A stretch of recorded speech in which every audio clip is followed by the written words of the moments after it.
Сегодня юбилейный день рождения отмечает известный в нашем городе врач-акушер-гинеколог, почетный гражданин Инты, отличник здравоохранения, заслуженный врач Республики Коми и России, ветеран труда Вильгельм Генрихович Вал. Ему исполнилось 90 лет.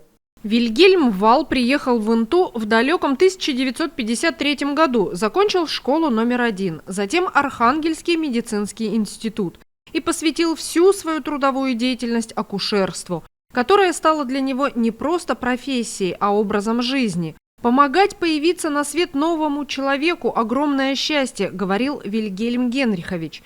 Конечно, роды всегда непредсказуемы, и у каждой женщины могли идти по своему сценарию. Врач четко понимал, что именно от его правильных действий зависит жизнь роженицы и малыша.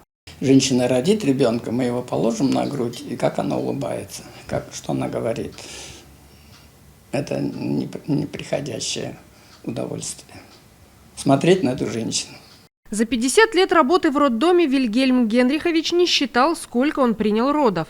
Сейчас врач находится на заслуженном отдыхе. Но тысячи интинских семей хорошо помнят доктора, благодаря которому стали родителями.